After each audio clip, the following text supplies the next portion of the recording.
Hello, YouTube. This is Uncle Barry tuning in with you today, just doing some more brain dumping. Today, I kind of wanted to talk about my thoughts on the Kendrick Lamar Super Bowl halftime show. Getting a lot of, you know, just feedback from it, positive and negative. So I kind of just wanted to share my thoughts about it. Um, so when I watched it for myself, I thought that it was telling partial truths, if that makes sense. Um, Of course, there's a lot of things going on with the just America and its injustice towards Black people, towards the prison systems and just reparations and whatnot. And so I think that from that standpoint, Lamar did a good job in terms of choreographing it and just telling that side of the story. But I kind of want to dig a little bit deeper into like what some possible issues are with that. So I went online and I kind of saw some people responding to it, and of course, some people were upset that they felt like the show was kind of whack because it didn't have enough booty shaking or violence or more hype, like kind of drill music or whatever. And then there was the other side that said that they were just so woke and couldn't believe that people didn't get the message that that there's a revolution going on with Black people versus America and all that. And so I kind of want to talk more about that part. Um, the part where Kendrick Lamar shone a light on the issues with the 40 acres and the mule, as far as like how Black people were snubbed from the U.S. government, their promises of receiving 40 acres and a mule after slavery. That is correct. And so I think that there's this thing going around where Black people feel like if they get reparations from the government now, then we'll call it even and everything will be good. And I'm here to basically just respectfully disagree with that mindset. Money will never fix the root cause of a lot of the problems that we face today. And if you just bear with me, just I'm gonna go through some little facts here. So recently, allegedly, Trump says that he's going to give out $1 trillion or something of that sort to every Black person, and that were descendants of slaves in this country, basically $151 million each. Now, I'm not gonna lie, when I first heard that, I'm like, oh wow, like that's a blessing. You know what I mean? Like, I could use that money right now. But the truth is, when I really thought about it, I said, wait a minute, didn't Florida and Georgia and South Carolina and North Carolina, didn't they just kind of go through like a little hurricane crisis? And apparently FEMA didn't have any money to give out. And I started to think more. I said, isn't the U.S. already trillions of dollars in debt in terms of like owing other people like money? And if that money isn't backed up by the Federal Reserve anymore in terms of gold, then where is this money coming from, and how they and why would they be worried about giving out this money now? So when I thought about that part, I remembered that this is just my opinion. I could be wrong, but I personally think that these wars that they're getting involved in and all that is just their way of trying to help escalate the crash of the American dollar so that they can switch over to a digital currency and kind of go off of basically the interest way to the new world order. Um Again, I could be wrong. That's just my personal thoughts. But thinking that way, I started thinking about the $151 million, and I said, wait a minute. What if this money isn't backed up by anything, and they give us this? If they give us this money, if they give every Black person that was descendants of slaves in this country $151 million each, and then all of a sudden the American dollar crashes, would that money even be worth anything? Probably not. And so I started thinking about. I said, what if they give us this money and then it's just to help crash the dollar, but we don't get anything from it, essentially. Just something to think about. The next thing is, Trump declares war on the cartels. I kind of mentioned this in one of my other videos. But I started thinking about this. I said, when I'm looking at the Kendrick Lamar halftime show with, the red, white, and blue with the American flag, I mean, obviously that's, talking about the Crips and Bloods and, just kind of like them bonding in a cell block almost. And, as far as like more recent history, I would say that's more accurate as far as like the mistreatment of blacks in the prison systems or whatnot. But then Kendrick Lamar said that the revolution starts. So I'm insinuating, I'm assuming that he's referring to that, if the Crips, Bloods, Vice Lords, GDs, any other gangs, if they all decided to unite, could the United States government stop us, kind of a thing. And so when I was thinking about that, I said, now,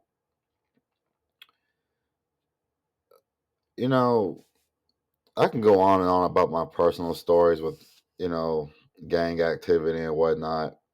I never joined the gang, but I've been recruited heavily from different sets. And one of the things that I learned about the Crips was that they're just really divided amongst themselves. Like Crips are killing the Crips, pretty much. And sure, Kendrick Lamar's music may be helping to squash some of that beef if that's his goal. But to me, what I took from the performance is this isn't about just creating peace amongst gangs. This is about, like a revolution, like us versus the government kind of a thing. And that you guys are going to give us this money or have to face the consequences later. I could be wrong. That's just what I took from it. And so, and by the way, when I'm talking about this, I'm not trying to diss any gangs or sets. I'm not trying to diss the cartels or anything. I'm just giving out my personal opinion and facts on certain things. And so, when I started thinking about how Trump declared war on the cartels, a lot of America was like, yes, finally. And that's because deep down inside, the cartels are no match against the military force of the U.S. government. They just don't have the technology or the resources to really go just one on one like that. They will get obliterated. And so, to go back to the Kendrick Lamar raising awareness or the wokeness of a revolution, my question to all you woke black people is, how are we any different than the cartels if we all decided to just band up together? I'm talking about GDs, Vice Lords, Crips, Bloods, all of them, just band up together and say that this is where we fight and go to war. Do we have the resources to go up against the U.S. government? Probably not. Even if we all band up together, probably not. Again, because again, I could be wrong, but I'll say this. There was a guy that I knew who was a Hispanic guy, and I never asked him about his business in terms of like who he's affiliated with, but he's from Los Angeles, so me being from Nashville, has a little bit more power as far as gang activity compared to Nashville, just because we're a smaller city. And so I always felt like the gangs in Nashville kind of had a healthy respect for the LA gang members, if that makes sense. Again, I could be wrong. It's just my perspective. So when I thought about that, um, you know, I made an Instagram a while back ago, one of my old Instagrams. And so basically, I gave a shout out to this Hispanic dude and said, "Happy birthday. Thank you for the hard work that you do for us and at the job or whatever." And this man had like 9,000 people just bombard my page speaking Spanish and all kinds of stuff. And I was like, wow, like, like, who are you? You know what I mean? And I asked him, he kind of brushed it off or whatever, but that let me know that he was somebody, somebody somewhere out in LA or Mexico or whatever. again, I'm just telling you like little facts that I saw. What that showed me is there may be some gang members that I know that may have a few hundred people underneath their belt, maybe like two, three, four, 500, maybe 1,000, maybe 2,000. I don't know, but I've never seen anybody just get bombarded like that for like out of respect purposes. And that let me know that, going back to what I've learned about like just certain sets, we're not organized. We are divided. We do not invest in each other. We belittle each other. We tear each other down. And sure, we can lean on Kendrick Lamar as far as bringing in unity, whatever that means. I mean, it sounds like to me you're making your confidence based out of gang activity. That's like the source of your strength or your masculine, being masculine. And so that's what I'm here to kind of try to bring awareness to, especially to all the woke people that think that they, figured it all out, I guess. And so, do we need peace amongst ourselves? Of course.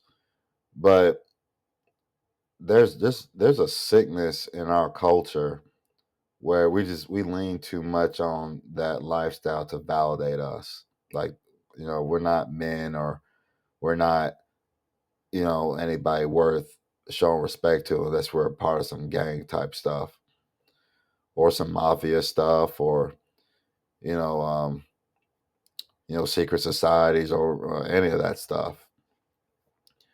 And so when I thought about Trump declaring war on the cartels, I guess the question rose up in my mind, like, literally, if we all band together, would we even have a chance to even win against the military? And I think it's just a resounding no. We're nowhere clear. We're nowhere close to being prepared. If the cartels don't have a chance against the military, I don't know what makes you all think you do. So as far as like just trying to fight your natural strength and trying to make somebody do something, trying to make somebody give you some reparations. And so another little rumor I heard was that Trump was allegedly, he doesn't want blacks to be in the military, that he wants an all white military. And I was reading the comments saying like, well, that's a good thing because we shouldn't be fighting a white man's war anyways. Let me tell you something why I think if this is allegedly true, if Trump doesn't want um, blacks in the military, it's because they know the history of the ones who basically became leaders in our community. So one of the more influential leaders, as far as like now, I believe would be Master P. Believe it or not, um, his music doesn't always send the right message, but the dude, in my opinion, he came from nothing, and he not only made something of himself, but he's been giving back to his communities in a positive way. But see, the little thing about Master P is that he had a military background. It was either him or his uncles, like some of his family members had like a military background. And so when I think of No Limit Soldiers, like that's really it. Like they just didn't have no limit to the type of resources that they could acquire for themselves, but their mindsets were military. So when I thought about Trump saying he didn't want to, he just wants an all white military, I said, yeah, because that would probably give you the best chance to have a fighting chance, is to have a military background. You think he wants 100 million masterpiece? Of course not. You know what I mean? With that mindset. Um, with all that being said, I kind of wanted to shed a little light on that because I need black people and really anybody that's listening to understand that you fighting in your own strength isn't going to win the war. And I wanted to give a shout out again to a guy named Truth Unedited. Or well, he has his show on YouTube is called Truth Unedited. I'm gonna leave a link in the descriptions and one of his videos, but I think it's like the first part to like maybe like 14 or 15 videos. But I encourage anyone that wants to know the history of how the Jews, as far as like how they were dealt with when they decided not to fight or be submitted unto Yah, but decided to fight in their own power. I think that everybody needs to understand that because, you know, everybody's getting mad about the Kendrick Lamar performance, saying that it wasn't this or it wasn't that. But I want y'all to think about it. Kendrick Lamar got his money. Even if the performance was what you wanted it to be, what are y'all going to do with that information? You know what I mean? Like, what are you all going to do to, like, take what he said and move forward and do something that's like substantial? The question, the reality is that I don't think you're going to do anything with it. You're going to clap it up or diss it and then go about your own lives, and there's still nothing going to be done. Why? Because I know my people. That's what we do. you know, um, we just don't really prepare for the future. We keep trying to fight in our own strength, and we will not be submissive unto y'all because we want to be like everybody else, even though we were called to be set apart. With that being said, I want to end on this thought and note. Matthew chapter 5, verses 9 says, "Blessed are the peacemakers, for they should be called the children of God." So when we talk about a revolution, that doesn't sound like peacemakers. Um, we're living in the end times, ladies and gentlemen, and I would highly recommend that if you can understand what I'm saying to you, reparations aren't going to give you peace. Only y'all will. He says that I knew you before the foundations of the earth, and that we're his perfect masterpiece. And by we're his perfect masterpiece, I mean everybody, even the sinner that doesn't know him. Why? Because he made everybody. We didn't make ourselves. The atheists did not make themselves. They couldn't tell you how many hairs is on their body, much less the trillions of people that have been on this earth that have had their hairs or whatever. So I wanted to just end on that note. Remember, it said, "Blessed are the peacemakers, for they shall be called the children of God." And that's where we ultimately want to be. We want to be one of his children, And so he's giving you a little clue, like that your violence, your gang violence isn't going to solve anything. He said, "Blessed are the peacemakers, for they shall be called the children of God." So with that being said, y'all stay blessed. You keep your eyes on y'all. Just give yourself a chance. Love on yourself. Love on your neighbor. And, I challenge you all that can hear me just to start asking God, like, to speak to me to where I can understand you. I would just start there. But until next time, y'all take care and y'all stay blessed. And y'all behave and just love on each other and do what you got to do to get through this life. I'll take care.